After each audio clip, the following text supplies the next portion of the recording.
Well, hello, welcome back to the channel. Today we're going to work on the old WD that's got the D17 engine in it. That's the one that you recall I picked up with all the additional parts as far as snap coupler implements go. Sitting there right behind, we're going to work on that hitch area and get some of that stuff dressed up. So if that's something you're interested in seeing, stick around because it's coming up.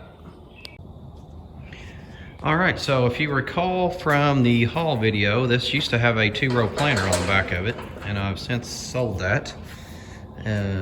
So as you can see here, we do not have any kind of hitch in there. There's my helper, by the way. So today we're going to be putting a hitch underneath this. I've got a spare hitch that come off a parts tractor with that same haul that I'm going to use.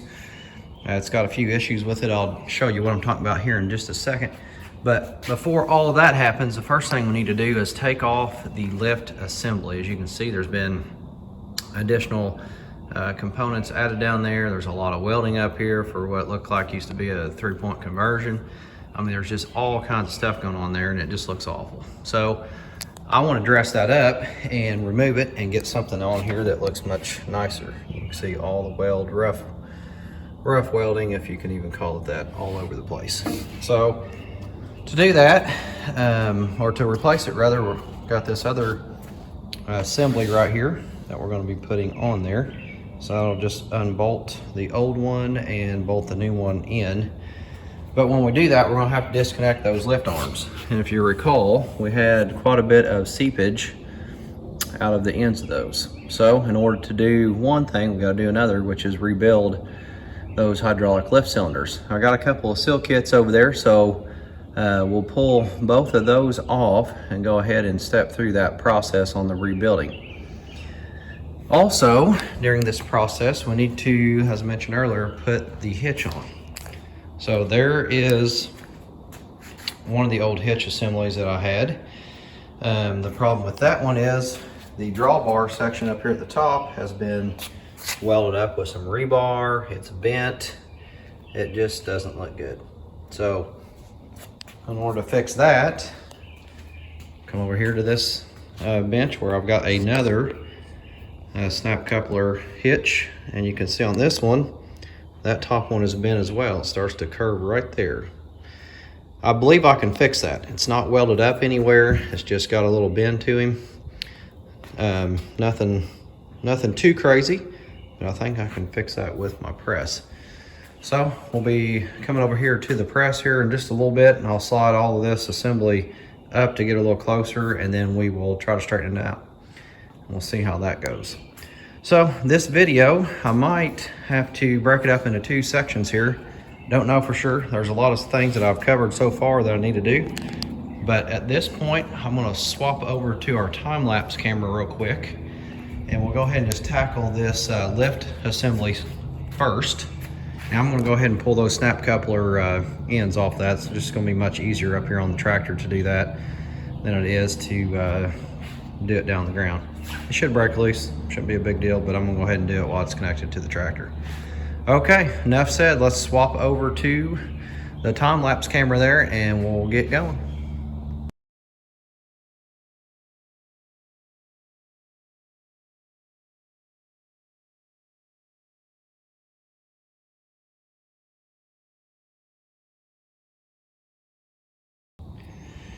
Okay, so you've been watching there on the time-lapse camera. We got the hitch assembly, lift assembly I should say, off. In doing so, I discovered a few other items that I probably need to address while I'm at this stage. One is the rear cover. Rear cover has been dented in from that assembly that was made right here for that kind of 3-point hitch piece. It has damaged the cover. I don't think it's impeding the movement of the rear end, but that's something that I may want to address. I'm just thinking about it at this point. I also did discover down here that there's a little weld piece of that's left over here on the housing. I'm going to grind that off just to smooth it out, no big deal. I went ahead and cleaned out the junk that was here and tapped both of these small holes. I don't have a tap large enough to do these mounts here. If you ever wondered, that's where your serial number is. I know there's been a lot of discussion on where's the serial number at. Right here, WD137163 is the one that I've got. If it's a diesel, it'll have a D down here at the end, just like that rear end over there that I've got for that 45 diesel. Anyway, down in here, I don't know if you can see, I guess a little bit of light there, there's something back in there. That opens up into that brake cavity. I put my needle nose pliers in there and I cannot get a good bite on that. I thought it was maybe just a little bit of loose junk. It almost looks like that it is part of a paper towel or something larger. I did go up in the hole there with the shop vac and try to clean some of that out. So I think the next step is here for now. I'm gonna go ahead and pull this brake cover off and look down in there. It might be too far down in where I can't see. I might be able to see it, might not, I don't know. But I want to kind of investigate that and look into it. I don't believe it's impeding the movement of the brake at all, because I've driven this tractor and it's not dragging on one side or the other. But I want to look in there and see what's going on, and there's no better time than right now. One other thing I want to note is both of those cylinders, as I mentioned earlier, they leaked, right? Well, this one here, it is so loose, it literally just fell down to the ground like that. It's almost like there's nothing in there at all. This one over here has creeped down over the last several minutes I've been working on this. But at any rate, both of those are going to get repacked. This one here, once I get it apart, it might be scored up, I don't know. But this thing is, I mean, look at this. I'm hardly even moving anything, and she just loose. So we're gonna address that as mentioned. Okay, so we'll flip back over to the time-lapse camera, I guess, for now. I'm gonna go ahead and pull this off and see where we're at. And then that will determine my next step. Hopefully it's not including pulling that brake pan out, because if it is, I'm probably not gonna be happy about that. So anyway, let's flip over time lapse and pull that brake cover off and see what we got going on down there.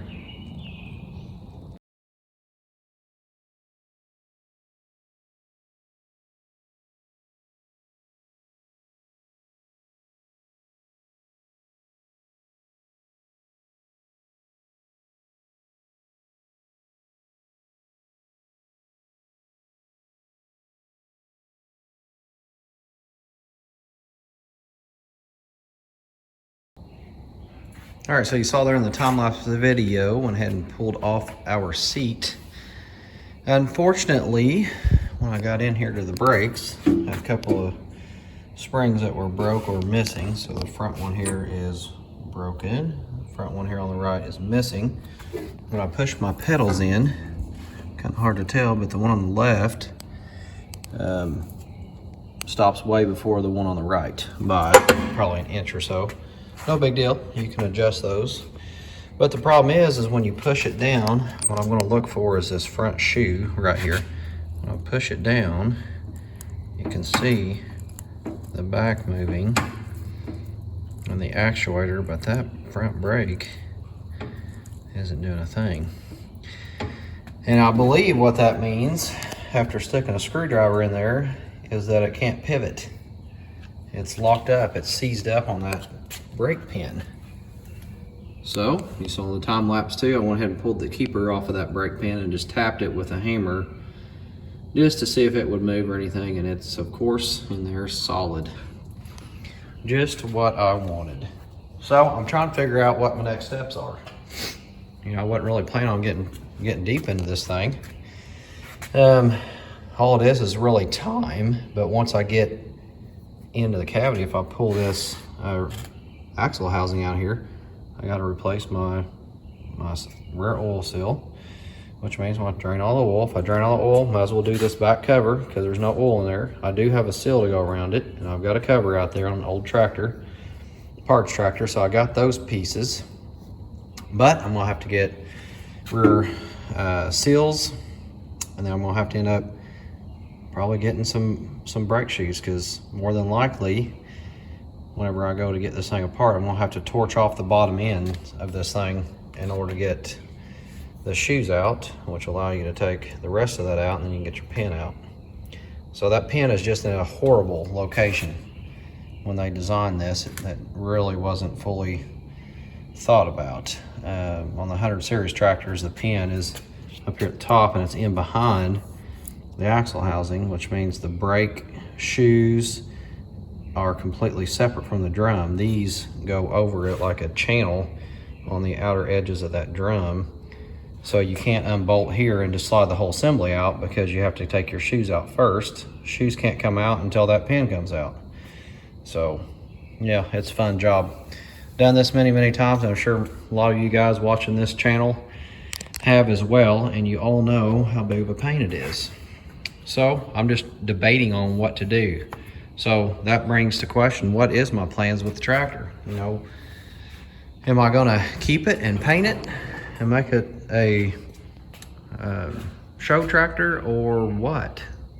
Very good question. There's lots of other components on this thing in order to make it a real good show parade quality tractor that need to be replaced. One, both of the fenders on the back are busted. Those that have to be replaced. 200 bucks a piece. Battery box, not in the best of shape. I do have the sides and the top for it, but that thing's gonna have to be done. The wiring harness has been just put together. I have to put a harness on this. That's the wrong ammeter. It's a nice volt meter that we can see what's happening, but that's not right. The lights up here are not original. They should be coming straight out here instead of these ones that's been added on here. The one wire alternator, not the end of the world on that, really. I wouldn't be changing that. Looking up here at the front radiator, we've got, you know, some dings and junk in that shroud. I've got another replacement one from a parts tractor that's good shape that it could be replaced with. The water pump is starting to squeal, so I got to get in there and take that out. So you really start looking at it, shoot, I'm gonna have a bunch of money wrapped up in this thing for what? For what reason? The brakes do work. They just don't work exactly like they should, but they do work. That rear differential cover has a dent in it, but it's not impeding the flow of the rear end, the movement of the rear end. It's not hitting that. It's just a cosmetic piece. So it's like, what do you do? So I'm gonna think about that a few minutes, and then we'll cut back in here with whatever the next step may be, which I don't know at this point. And then we'll determine what the plan is. All right, so I've been thinking just a little bit on this tractor here, and I believe I'm gonna just start putting it back together. I just don't really feel like I need to be busting into this thing and incurring a bunch of additional costs really for no reason.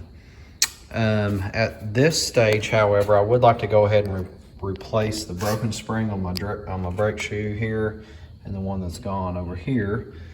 And I actually happen to have a couple on the shelf, and they're AGCO part number 702-32564. And those are the front springs. They are different from the rear springs. The rear springs are much heavier. But anyway, I'm gonna go ahead and put those on, which means I'm gonna have to loosen up my bolt right here on both sides.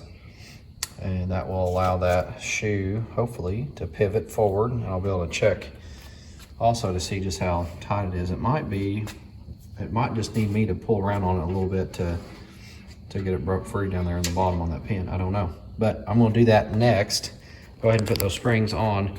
I'm not gonna get real deep into the details on how to do that. I've got another nice video on brakes on a WD rebuild, which was actually that machine right there. And I went through the whole back of that.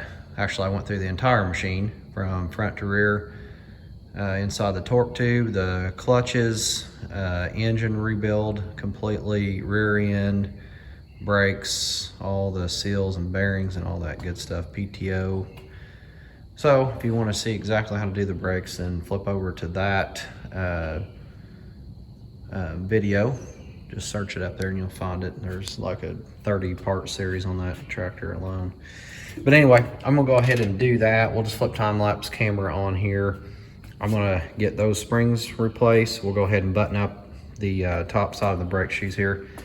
And then I'm going to go ahead and pull off both of my hydraulic cylinders because those are going to be rebuilt. And then I'll move over to reassembling the step and our lift components here on the back side. And then we'll be getting into that hitch. So anyway, flip over time lapse and let's knock it out.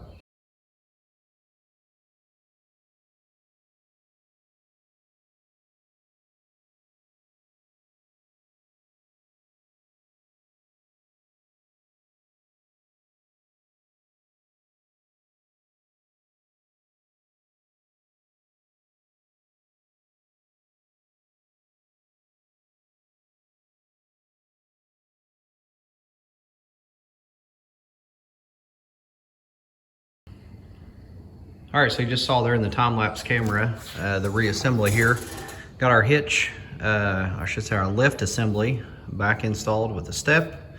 Now I had to manipulate those little tabs right there just a smidgen in order to get them lined up. So this whole thing had kind of shifted probably from this right side over, but we got it lined up there and got it in place. Got our brake pins in, our springs I should say. Got the covers back on, all that stuff buttoned back up. The brakes, I'm gonna try to at some point, probably not on this video, adjust that right brake rod. And it really just depends on how tight it is. I'm gonna pop it off there and then you can spin it in from the bottom down there, and that will either tighten up or loosen up the brake. It actually doesn't, it really doesn't do that. It just depends on the travel of the pedal is what it does. It manipulates that. So I would like for that right brake pedal to match up with the left for obvious reasons. All right, so we got that squared away. The rams are still on there. They need to be replaced, rebuilt that is. So I will work on that in a minute. I think what I want to do next, because we're working on hitch, is get over here and go ahead and get this drawbar put into the press here. And you can see she's raised up just a little bit. So I'm gonna go ahead and get set up over here. I got a block come out of that D17 that you saw in some previous videos, the old engine and components. Gonna get it out of the way, and then we'll get set up here on that press, and then I'll flip over and we'll catch a little bit of video on that.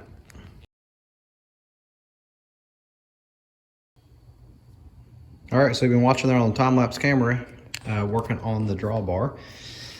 Got that thing straightened out. I'm pretty satisfied with it. It is near perfect.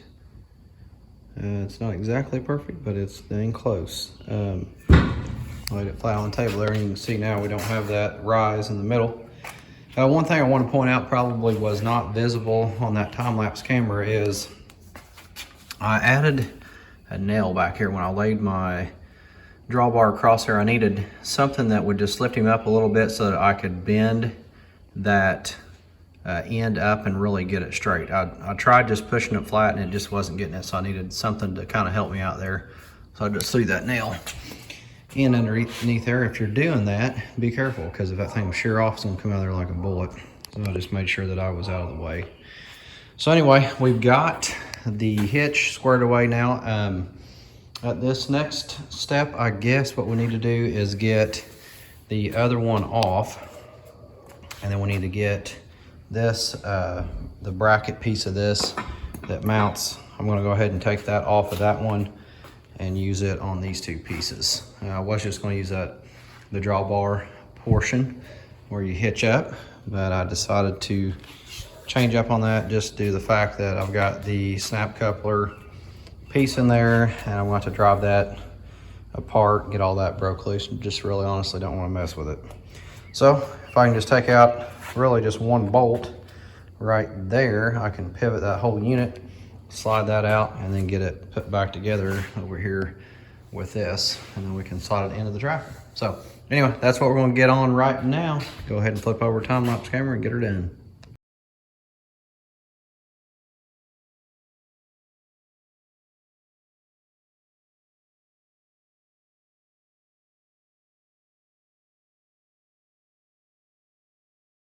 Okay, so we got the hitch components taken off the other one that I needed for this one.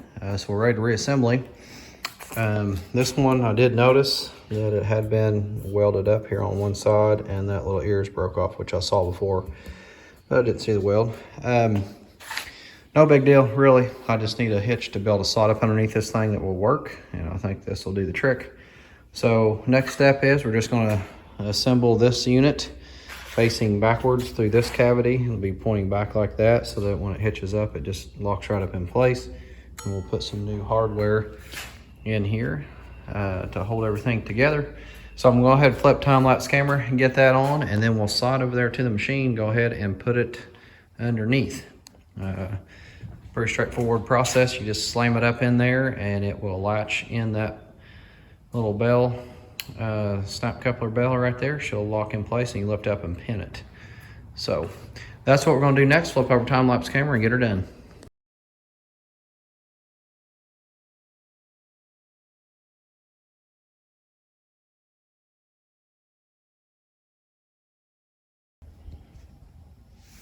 All right, well, that's gonna wrap this video up. We got the hitch installed there, as you saw on that time-lapse camera. I know we still have those hydraulic cylinders to rebuild, but at this stage of the game, I'm just gonna go ahead and do that on a separate video.